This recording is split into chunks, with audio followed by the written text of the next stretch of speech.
तो क्या यह महज एक इत्तेफाक है कि जिस दिन न्यूयॉर्क टाइम्स के पहले पन्ने पर अरविंद केजरीवाल की दिल्ली सरकार की तारीफ होती है, दिल्ली मॉडल को लेकर, शिक्षा मॉडल को लेकर, उसी दिन मनीष सिसोदिया ही नहीं बल्कि आम आदमी पार्टी सरकार से जुड़े 15 ठिकानों पर सीबीआई जो है वो रेड मारना शुरू करती है। खबर क्या है मैं आपको बताता हूं दोस्तों। दिल्ली की आबकारी नीति को लेकर मोदी सरकार अरविंद केजरीवाल के आसपास शिकंजा जो है वो जोरों से कस रही है और इसी के अंतर्गत मनीष सिसोदिया के घर पर रेड मारी गई। मैं आपको बतला दूं, ना सिर्फ मनीष सिसोदिया के घर पर बल्कि 15 अन्य जगहों पर जो है रेड मारी गई। मैं एक बात स्पष्ट कर दूं दोस्तों, अगर आबकारी नीति में कोई अनियमितता हुई है, कोई गड़बड़ झाला है, तो यकीनन मनीष सिसोदिया पर कार्रवाई होनी चाहिए। मगर अब हो गया है, चाहे सीबीआई हो, चाहे इनकम टैक्स हो, चाहे ईडी हो, चाहे एनआईए हो, उनका इस्तेमाल सिर्फ और सिर्फ विपक्ष पर निशाना साधने के लिए हो रहा है। और सबसे ज्यादा अजीबोगरीब बात, जिस दिन न्यूयॉर्क टाइम्स अरविंद केजरीवाल सरकार की तारीफ करता है अपने पहले पन्ने पर, यह लेख जो इस वक्त आप अपने स्क्रीन पर देख रहे हैं वो लेख आता है, उसी दिन मोदी सरकार जो है, उनकी सीबीआई जो है वो मनीष सिसोदिया पर रेड मारना शुरू कर देती है। मैं आपको बतलाना चाहूंगा, मनीष सिसोदिया के घर जैसे ही सीबीआई पहुंचती है तो वो क्या कहते हैं आपके स्क्रीन पर। सीबीआई आई है, उनका स्वागत है, हम कट्टर ईमानदार हैं, लाखों बच्चों का भविष्य बना रहे हैं। बहुत ही दुर्भाग्यपूर्ण है कि हमारे देश में जो अच्छा काम करता है उसे इसी तरह परेशान किया जाता है, इसलिए हमारा देश अभी तक नंबर 1 नहीं बन पाया है। मैं कुछ और कहना चाहूंगा दोस्तों, यहां मुद्दा सिर्फ सीबीआई का रेड का नहीं है, या सिर्फ यह नहीं है कि इन्हीं सीबीआई रेड्स की वजह से देश नंबर 1 नहीं बनता है। जी हां, भ्रष्टाचार पर काबू पाने के लिए सीबीआई की दबिश बहुत जरूरी है, मगर ये सीबीआई, ये इनकम टैक्स, ये ईडी सिर्फ विपक्ष के नेताओं पर अपनी नजर इनायत क्यों दिखाता है, मैं आपको बतलाऊंगा दोस्तों।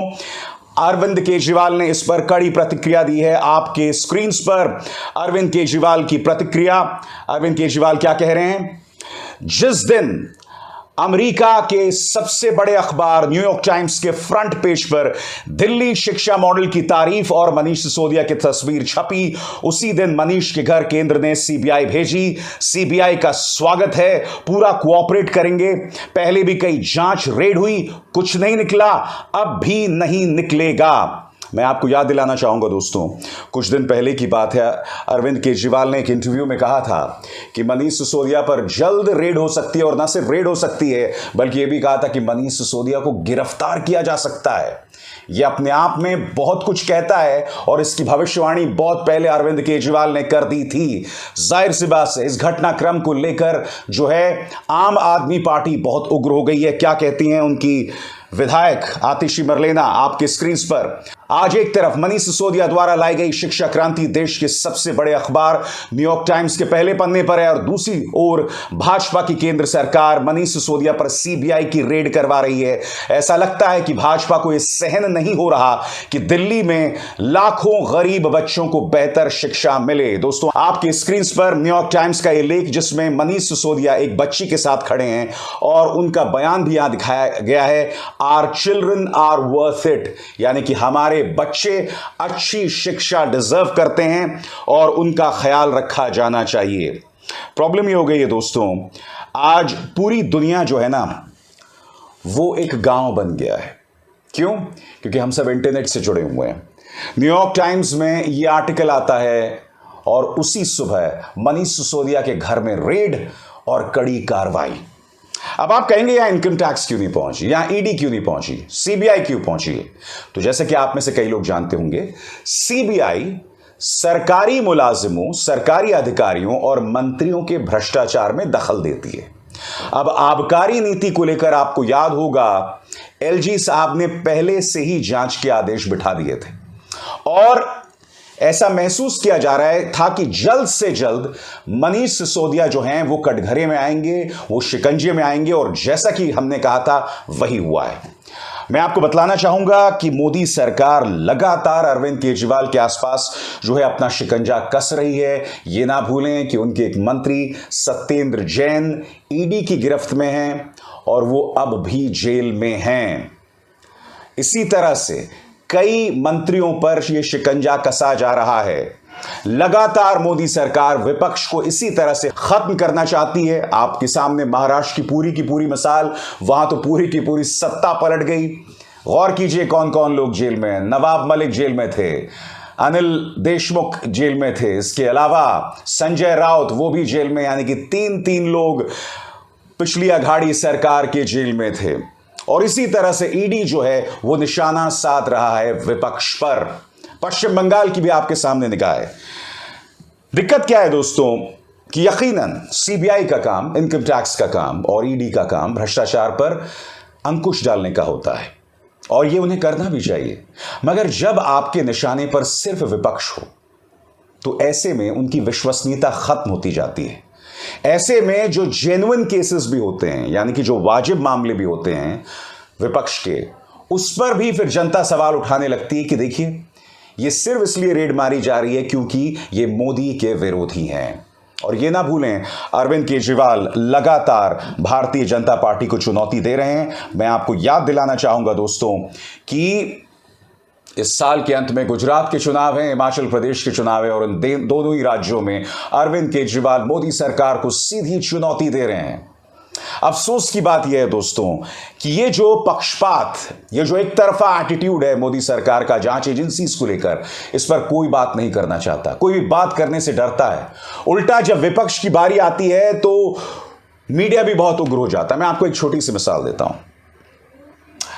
महाराष्ट्र सरकार के मंत्री संजय राठौर, इन पर आरोप था कि इनकी वजह से एक लड़की ने, पूजा ने आत्महत्या कर ली थी। ये पिछली सरकार यानी उद्धव सरकार में मंत्री थे, तो जब इन्हें मंत्री बनाया गया था तब इस शख्स देवेंद्र फडणवीस ने जबरदस्त बवाल काटा था। 20 दिन बाद उन्हें अपने पद से इस्तीफा देना पड़ा था। तब भारतीय जनता पार्टी ने कहा था 20 दिन लगा दिए, मगर संजय राठौर को अपने पद से इस्तीफा देना पड़ा था। अब क्या हुआ है? अब जब नई सरकार बनी है, यानी कि देवेंद्र फडणवीस और एकनाथ शिंदे की, ईडी की, तो इस सरकार के अंदर उसी संजय राठौर को मंत्री बना दिया गया है। इस वक्त कोई मीडिया इसकी बात नहीं कर रहा है दोस्तों। दूसरी तरफ बिहार में भी नीतीश कुमार जो हैं वो इस वक्त जबरदस्त दबाव में हैं, क्योंकि कार्तिकेय सिंह जो कि एमएलसी थे आरजेडी की तरफ से, उन्हें कानून मंत्री बनाया गया है। अब उनके खिलाफ कई जो हैं गंभीर धाराएं हैं। यकीनन अगर कोई दागी है तो उस पर कार्रवाई होनी चाहिए, मगर आप देख रहे होंगे कि मीडिया इसे किस तरह से उठा रहा है। आप में से जो लोग नहीं जानते हैं इस मामले को, मैं आपको पढ़ के सुना देना चाहता हूं। दरअसल 2 दिन पहले मंत्रिमंडल में शामिल हुए कानून मंत्री कार्तिकेय सिंह को लेकर सरकार चौतरफा घिर गई है। उन पर हत्या की नीयत से अपहरण करने का आरोप है। संगीन धाराओं में एफआईआर दर्ज है। कोर्ट ने गिरफ्तारी का वारंट जारी किया है। जिस दिन कार्तिकेय सिंह को कानून के सामने सरेंडर करना चाहिए था, उसी दिन यानी 16 अगस्त को वो मंत्री पद की शपथ ले रहे थे। अब नीतीश कुमार का एक इतिहास रहा है कि वो भ्रष्टाचारियों को बर्दाश्त नहीं करते हैं, तो कार्तिकेय सिंह को तो जाना पड़ेगा। मगर क्या कार्तिकेय सिंह के जाने को लेकर आरजेडी और जेडीयू के बीच में तनाव पैदा हो जाएगा? ये एक बड़ा प्रश्न है। और ये बहुत बड़ा प्रश्न नीतीश कुमार पर भी है कि कार्तिकेय कितने दिनों बाद हटाए जाएंगे, क्योंकि आपको ये नहीं भूलना चाहिए कि जब नीतीश से पूछा गया था कार्तिकेय सिंह के बारे में तो उन्होंने कहा था कि मुझे इस मामले के बारे में पता नहीं है।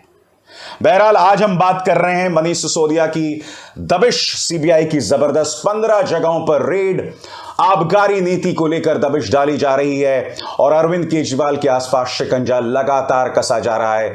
एक मंत्री पहले से ही मुसीबत में है, मनीष सिसोदिया भी उसी राह पर जाते दिखाई दे रहे हैं। इस खबर को लेकर तमाम जानकारियां मैं आप तक पहुंचाता रहूंगा। अभिसार शर्मा को दीजिए इजाजत। नमस्कार।